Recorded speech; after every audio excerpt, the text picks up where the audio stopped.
It's Lee Byford's 37th birthday. Little does he know, it's also the day he will die. Just hours before the tragedy, Lee's mother, Ann Mariotti, woke up excited to be the first to wish her son a happy birthday. I talked to Lee twice that day because it was his birthday.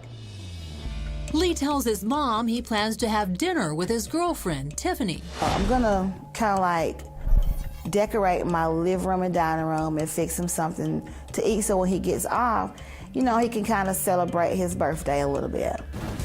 Lee had just put in a long day at his Knoxville, Tennessee auto painting shop with his friend and co-worker, Jackie Sutton. You were one of the last people with Lee. You were with Lee all day, the day he was murdered? All day long. He and I had worked from, I want to say it was 9:30 till 6:30, somewhere around there. And he was going home to eat. But when Lee arrives home after work, he's unusually late and not alone. He came in the house. I was like, "You're late. You know, I had something planned for you." And he was like, "I know, I understand." He said, "But I have to take Gerard home." Gerard is Gerard Murphy, a new buddy of Lee's. Gerard and Lee were introduced from Lee's friend. Gerard was out of work at the time and needing to make some money, and asked him, "Do you have anything you need done at your business where he could work for you a little bit?" He was trying to help him out. He was trying to help him out. And on this night, that included a ride home. And I said, "Okay, so when will you be back?" He said, "I'll be back a little later. I promise." I said, "Okay."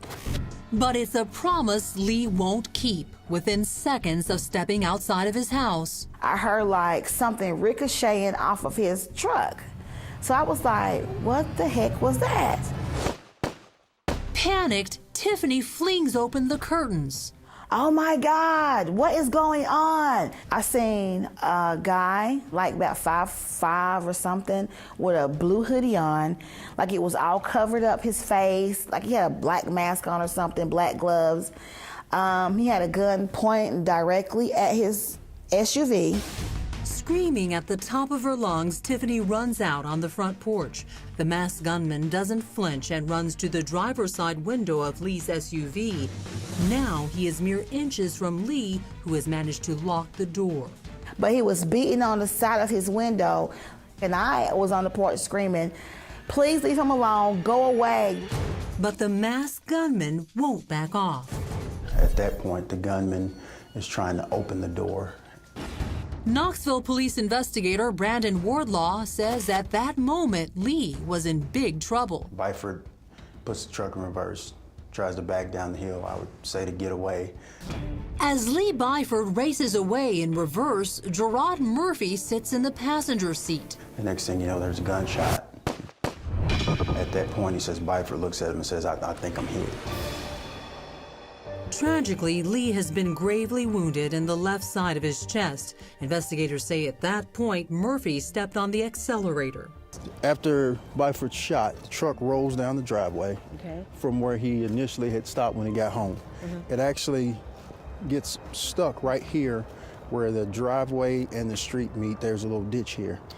Cops are on the scene quickly. Investigators secure the area, but the masked gunman is nowhere to be found.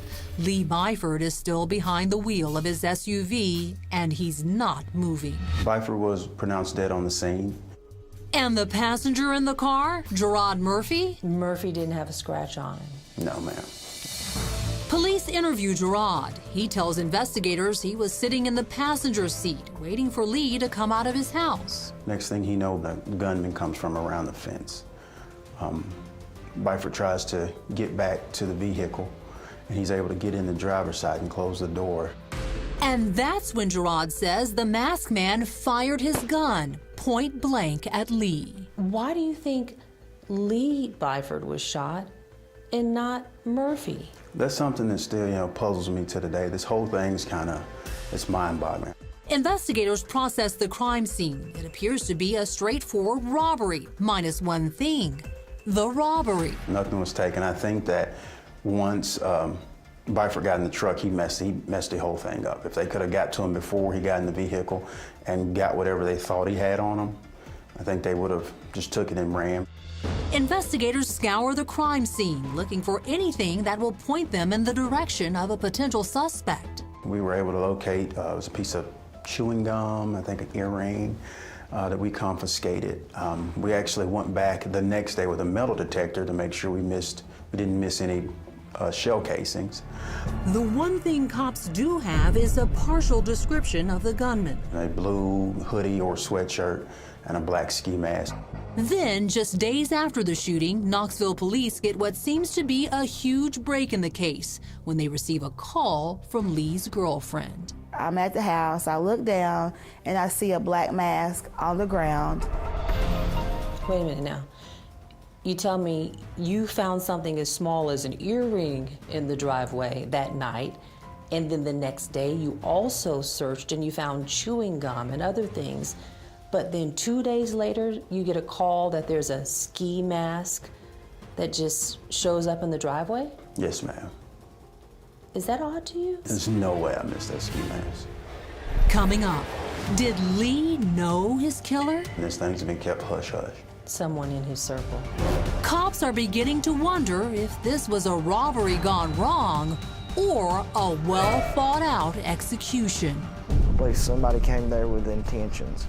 But who does the family think is behind the hit? A really scary bad guy. Gerard was in the passenger seat the whole time, is what I'm told. Right next to your son when he was murdered. Yeah.